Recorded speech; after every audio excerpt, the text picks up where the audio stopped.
alaikum, barkanmu da kasancewa da ku a wannan channel ta mai albarka mai suna AL-MUBARAK TV. Kuma ina muku barka da sake saduwa da ku a wani sabon darasi na akan jerin darasin mu na CSS.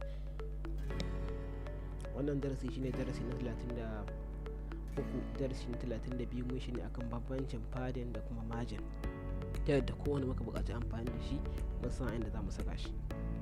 Idan ka so space anan ko anan ka sa menene za ka saka idan ka san padding da margin. Ai kuma insha Allah darasin mu na yau za mu shi akan CSS position relative property. Kafin mu ci gaba, yana so ku min subscribe, ku danna alamar kararrawa da kuma like domin samun sabbin darussa da zaran dora.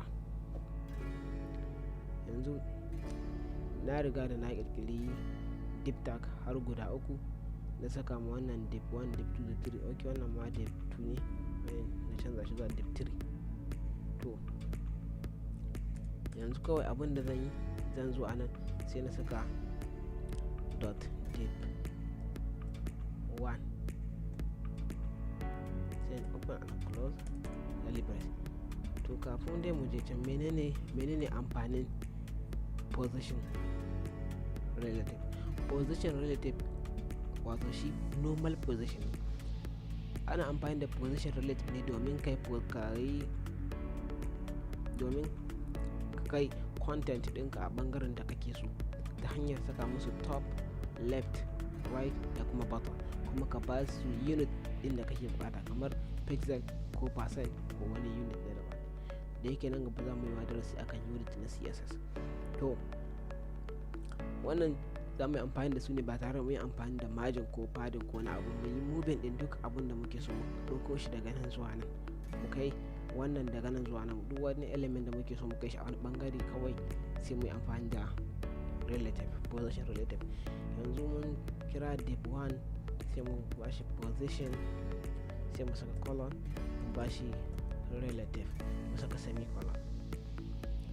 Ok, na manta kafin mu bashi komai sai mun fara mu bashi abun nan da height, kamar yanzu na bashi height kamar yanzu 90 pixels ko 100 pixels, sai kuma width bashi 70 pixels, sai border 5 pixels, solid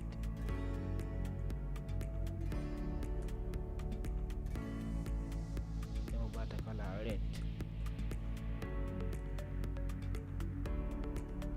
sai mu bashi ok, sai mu zo mu save, mu refresh. Kun ga div 1 din mu, sai mu yi copy din waɗannan dukansu, mu yi copy din su control C, sai mu zo anan sai mu saka dot div 2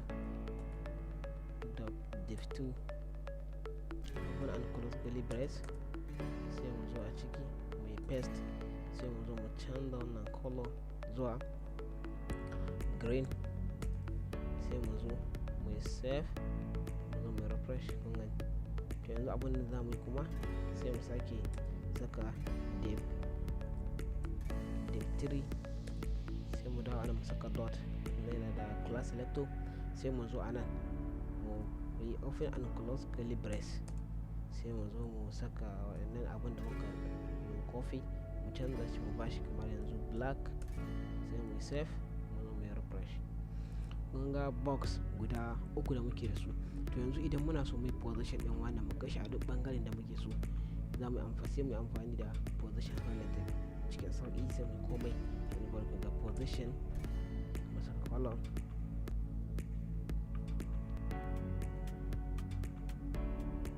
sai mun bashi relative, sai mu saka semicolon, sai mu zo mu save,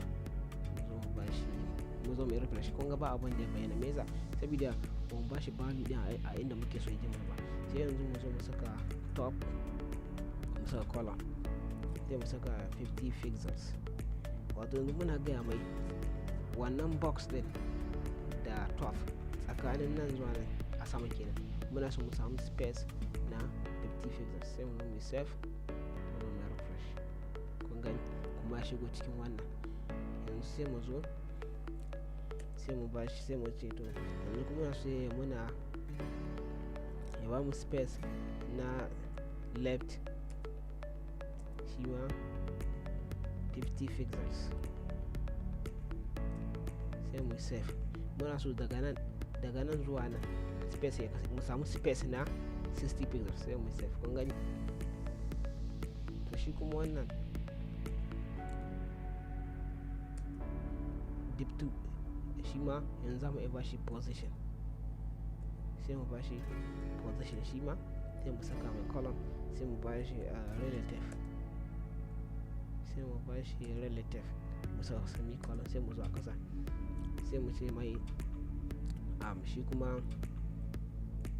button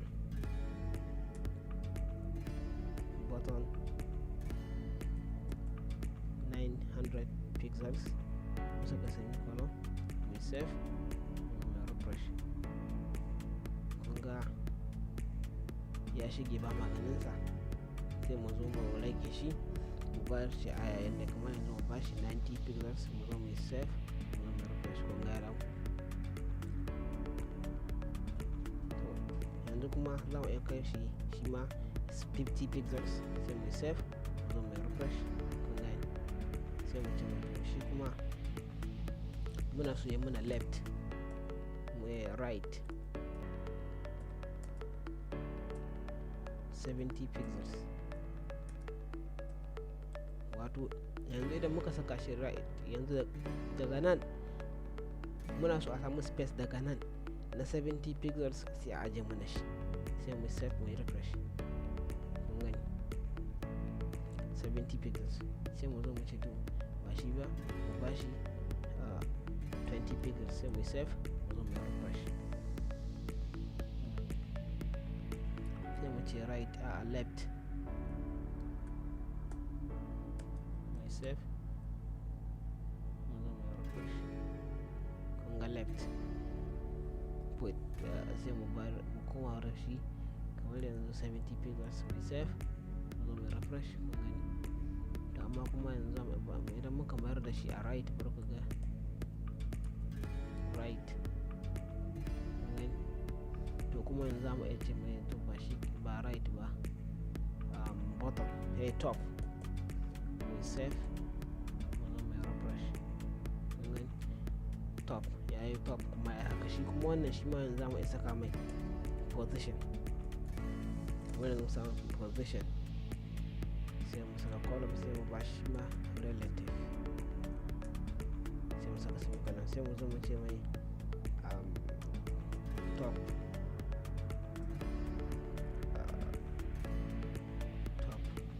20 pixels sai mu ce mai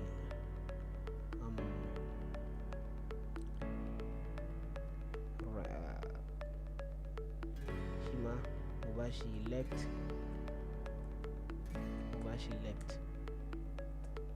ba shi 20 pixels shi ma sai mu zo mu save mu zo mu refresh. Kun ga yadda yake to a ko ina za mu iya saka iya adadin abin da muke so.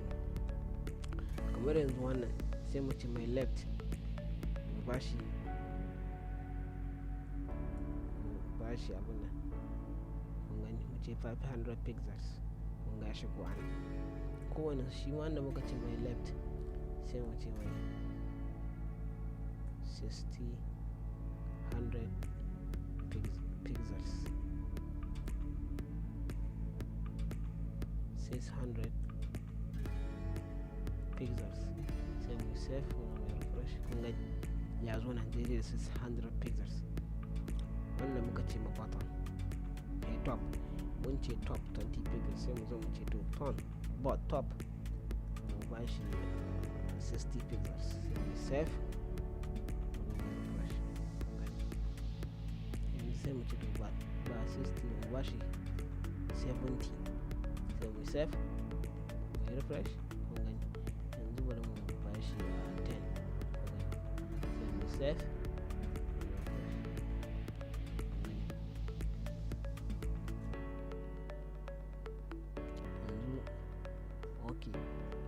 weight din shi ne muka rage mu, shi yasa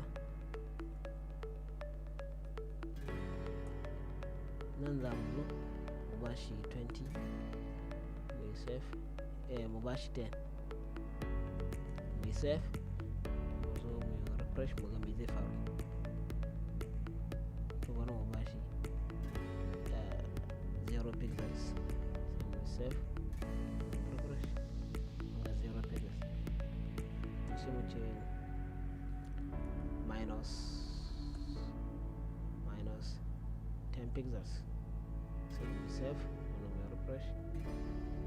To bari mu ba shi minus 30 pixels, mu save mu refresh. Mun gani muna yana daga ko ina za ka iya position din duk wani element naka a duk inda ka gama, kuma insha Allah za mu dinga amfani da su a cikin darasin mu na yadda za mu haɗa website. Kawai muna so mu ba ku wasu tag wasu property da za mu yi amfani da su ta yadda kowa da mun ce duk wani property da muke amfani da shi zan riga mu yi darasi a kansa. A nan za mu dakata da fatan kun rajin daɗin wannan darussa namu. Wassalamu alaikum warahmatullah, a huta lafiya.